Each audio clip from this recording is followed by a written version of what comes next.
Isang lalaking may dalang ekstrang nakatayo sa itaas nila ang nagsabi na kahit nabigo silang makuha ang nasa loob, nasa hangin pa rin sila, kumpara sa mga pumasok at namatay. Idinagdag pa ng kanyang kasama na sila ay nagdala ng gulo sa kanilang sarili, kaya nararapat silang mamatay. Pinagtatawanan nila sila, kaya tumingin si Heng sa kanila at hiniling na tumigil sila. Sinabihan siya ng kanyang ama na iwan sila. Nakatingin siya sa kanyang ama na may luha sa kanyang mga mata. Sinabi sa kanya ng pinuno ng sekta na ito ang uri ng lugar na ang Jiangho ay isang napakalupit at walang pusong lugar kung saan halos lahat ay nagsasaya sa kasawian ng iba. Normal lang sa mga may pera o kapangyarihan ang masabihan ng masama. Sa mga nagtipon dito ay malamang na handang magpatayan para makuha ang divine weapons. Sa lugar na ito, walang umaasa na ang mga patay ay makapagpahinga ng mapayapa. Kaya Hing nagtatanong sa kanila kung hindi nila iniisip na sila ay lumampas sa kanilang mga salita. Nagtatanong din siya kung paano nila masasabi na karapat-dapat sila kapag pinag-uusapan nila ang tungkol sa maraming pagkamatay, at kung iyon ay isang bagay na dapat sabihin ng kapwa-tao, ang taong may dalang sibat ay nagsasabi sa bata na huminahon. Pinagbabantaan niya ito, na sinasabi na kung magpapatakbo siya ng kanyang dila, kung gayon maaari niyang putulin ang kanyang sariling buhay. Pagkatapos ay tumayo ang kanyang ama at sinabi sa mga lalaking iyon na siya ang leader ng Hua Shadow Sect, Wei Linzen. Sinasabi nila na hindi pa nila ito narinig. Sinabi ni Wilson na dapat bumalik ang mga wala ng negosyo dito. Idinagdag niya na ang mga pangulo ng pagpapangalan ay nakakaramdam ng pagkabalisa dahil sa malaking bilang ng mga martial artist na pumupunta rito. Sinabi ng lalaking may sibat na naging mabait sila sa kanila, ngunit napagpasyahan nilang may karapatan silang utusan sila. Tinanong niya kung ano sila sa palagay nila, at idinagdag na hindi pa nila narinig ang tungkol sa kanya o sa kanyang sekta. Napapikit si Wilson sa galit. Bigla siyang sumigaw at sinabihan silang itigil na ang pang-iinsulto sa patay at magwala na. Sinasabi niya na sa ngayon ay pinipigilan niya ang kanyang sarili na hiwain silang lahat. Nagtataka ang mga lalaking iyon kung nabaliw na ba ang lalaking iyon. Ang sabi ng lalaking sibat na iyon ay malamang na may malapit siyang kaibigan na nakaburol doon. Inulit niya ang kanyang sarili at sinabi na ang mga taong iyon ay mas mabuting isipin ang kanilang mga salita maliban kung mayroon silang hiling na kamatayan. Idinagdag niya na sila ay sobrang sensitibo sa ngayon dahil hindi nila makuha kung ano ang kanilang pinuntahan dito. Iniisip ni Wei Limson na ang tanging magagawa niya para kay Chung at sa iba pa ay pigilan ang sinuman na mang-insulto sa mga namatay sa Sword Graveyard. Iyon ang pinakamainam na magagawa niya para payapain ang mga kaluluwa ng mga disipulo ng Mount Wasek. Inilabas niya ang kanyang espada, kaya kinuha ni Hing ang kanyang espada upang sundan ang kanyang ama, ngunit pagkatapos ay may nakita siya sa kanyang likuran. Tawag niya sa kanyang ama. Ngunit sinabi ni Wei Limsin sa kanya na huwag siyang pigilan, dahil naabot na niya ang kanyang limitasyon sa pagpipigil sa kanyang sarili, hindi na niya papansinin ang kawalang galang na pag-uugali ng mga idiot na iyon. Kaya sinabi ni Heng na hindi ito, at sinabihan siyang tumingin sa likuran niya. Habang nakatingin siya doon, may nakita siyang kamay na lumalabas sa butas na iyon. Nagtataka sila kung maaaring si Chung Mayong iyon. Itinulak ni Chung ang sarili, inilabas ang kanyang ulo at huminga. Sigaw niya na halos mamatay na talaga siya. Si Wei Limson at ang kanyang anak ay natigilan nang makita siyang buhay. Tumutulo ang luha sa kanyang mga mata. Ngunit galit pa rin si Chung at sinimulang isumpa ang medicine immortal na iyon. Niyakap ni Wei Limson si Chung at sinabing napakasaya niyang makita itong buhay. Samantala, lumalabas din ang iba sa butas na iyon. Tinanong ni Chung ang matanda kung ano ang problema niya. Humihingal si Heo-san kapag tinitingnan niya ang araw at naisip niya na talagang akala niya ay hindi na niya makikita ang araw. Bigla, iyong mga taga-Jiang na nakatutok sa kanila ng kanilang mga armas, nagtataka si Heo-san kung ano ang kanilang ginagawa. Napasimangot din si Chung. Sinabi niya na siya ay naiinis na, at nagtatanong kung ano sa tingin nila ang kanilang ginagawa. Si Hyo-san at Heo-won ay nakatayo sa ilalim ng anino ng armas. Iniisip ni Hyo-san na walang katiyakan na ang unang taong maghawak ng kamay sa kayamanan ay magiging huling may-ari nito. Sinabi ng taong sibat na iyon na nagdududa siya na bumalik sila mula sa gumuhong treasure vault na walang dala. Dapat ay nagbalik sila ng divine weapons. Sinabi niya na wala silang maitatago kung sila ay patay na. Tumingin sa kanya si Chung nang walang sabi-sabi. Binabati sila ng lalaking iyon sa pagbabalik nitong buhay. Kinausap niya ang nakatatandang Hyosan, at tinanong kung siya ang lalaking kilala bilang Hyosan. Tinanong siya, ni Hyosan kung sino siya. Nakita ng pulubing pinuno ang kanyang kidlat na si Bat at sinabing siya si Dan Sehong. Idinagdag niya na narinig niyang nagtatrabaho si Dan Sehong sa Jehong, ngunit hindi niya akalain na nakarating din siya dito. Napapikit si Dan Sehong sa pag-aakalang ayaw niyang sabihin sa Wudang sect ang kanyang pangalan. Tinanong sila ni Dan Sehong kung ano ang nangyari sa Divine Weapons, dahil hindi posible na lumabas sila ng walang dala. Sumagot si Hyosan na nagtatanong kung hindi niya nakikita para sa kanyang sarili. Tinanong ni Dan Sehong kung sinasabi niyang halos hindi siya nakalabas ng buhay nang hindi pumili ng isang Divine Weapon. Sumagot si Hyosan na walang karapat-dapat na tawaging Divine Weapon. Mayroon lamang basura na kinakalawang sa nakalipas na 200 taon. Kahit na dinala nila ang mga ito, hindi ito ang hinahanap niya. Kunwaring nagulat si Dan Sehong. Nakakahiya daw sabi niya. Gayunpaman, ang Jianghu ay isang magulong lugar, at hindi niya basta-basta mapapabayaan ang kanyang mga salita. Tinanong ni Hyosan kung ano ang balak niyang gawin. Pagkatapos ay tumugon si Dan Sehong na kailangan lang niya upang hayaan silang maghanap sa kanilang mga katawan.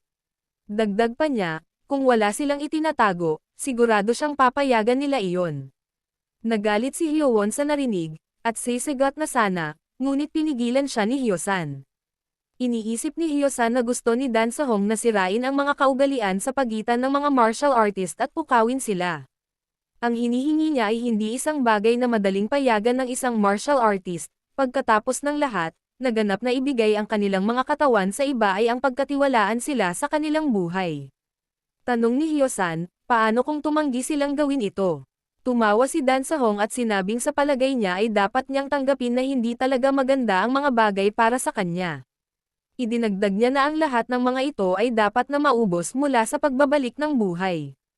Tinatanong niya kung sa tingin niya ay kaya nilang labanan silang lahat ngayon. Idinagdag niya na mas mabuting ibigay sa kanila ang lahat ng nakuha nila mula sa loob, maliban na lang kung may death wish sila. Kung gagawin nila iyon, ililigtas niya ang kanilang mga buhay habang ang lahat ay nakikinig lamang sa kanya. Si Chung ay nagmamadali at tumalon patungo sa lalaking iyon, nang makita siyang paparating. Sinubukan ng lalaki na saksakin siya ng sibat, ngunit sinuntok ni Chung at nabali ang stick. Hindi makapaniwala si Dan Sehong dito. Pagkatapos ay sinuntok ni Chung ang kanyang mukha at inihagis siya sa hangin. Pagkatapos ay hinawakan niya siya at sinabi na kung gusto niya ang banal na armas, dapat niyang kunin ang mga ito. Lahat sila ay nasa ibaba doon kaya maaari niyang gawin ang lahat ng oras upang mahanap ang mga ito. Pagkatapos nito, itinapon niya ito sa loob ng butas kung saan sila lumabas. Nagtanong si Chung sa iba kung may gustong malaman kung nasaan ang mga divine weapons, dahil ang iba pang martial artist ay naglabas ng kanilang mga armas at naghahanda sa pakikipaglaban. Si Hyosan ay nanunumpa sa pangalan ng Woen Sect, at sinabing wala silang kinuha mula sa sword graveyard maliban sa divine weapons na inaasahan nilang wala na. Idinagdag niya na habang ang ilang mga bagay sa ibaba ay maaaring ituring na ganoon, hindi niya akalain na makakaligtas sila sa pagbagsak ngayon. Kung gusto pa nilang makuha ang divine weapons, pagkatapos marinig ang kanyang sinabi, maaari silang magpatuloy at maghukay, ang lupa mismo. Hindi niya alam kung gaano karaming taon ang aabutin, ngunit dapat silang makahanap ng ilang mga labi. Ang mga taong iyon ay hindi makapagsalita, nag-aalangan. Tinatanong nila kung talagang mapagkakatiwalaan nila ang mga salitang iyon ng kanyang Hyosan na sinasabi na, tulad ng masasabi nila mula sa kanilang estado. Hindi nila maaaring itago ang anumang armas sa kanilang mga katawan. Kaya nagpa siya ang lalaking iyon na ibaba ang kanilang mga armas. Sinisigawan pa rin sila ni Chung at tinanong kung may gustong hanapin ang divine weapons na mabilis nilang mailabas, dahil abala siya, nagpa siya ang mga lalaking iyon na bumalik. Kaya nagsisimula silang lumipat pabalik. Nadulas si Chung, na sinasabi na ang mga tao ng Jiang na napakasakit. Nagsisimula siyang bamulong sa kanyang mga kasama. Pagkatapos ay lumapit sa kanya si Hyosan at nagpasalamat sa kanya, na sinasabing nakaligtas sila dahil lamang sa kanyang mga aksyon. Idinagdag niya na kung hindi dahil kay Chung, lahat sila ay nasa matinding panganib. Nagtataka sina Gul at Jiang kung ano ang nangyayari. Sinabihan ni Chung si Hyo-san na kalimutan ito, sinabi na hindi niya gaanong ginawa iyon. Tumingin si Chung sa loob ng butas at sinabing napakaraming bagay ang kanilang pinagdaanan, ngunit wala itong nakuha. Tumingin si Hyo-san sa kanya at sinabing babalik sila ngayon sa Wudang Sect. Sumagot si Chung na ayos lang. Tanggap ni Hyo-san na ang lahat ng ito ay nangyari dahil sa kanilang kasakiman, dahil hindi sila kontento sa kung ano ang mayroon sila at hinahangad ang mga kayamanan, marahil ang resultang ito ay natural na kinalabasan. Natutuwa si Chung na kahit paano ay nagsasalita siya na parang Taoist. Tinanong siya ni Hyo-san kung pinag-isipan niya ang kanyang panukala. Ngumiti si Chung at sinabing hinding-hindi ito mangyayari dahil isa siyang disipulo ng Mount Hua Sect. Walang sinabi si Hyo-san, ngunit iniisip niya na ganito dapat ang mga bagay. Sinabi niya na maaaring mas malaking tao si Chung kaysa sa inaakala niya.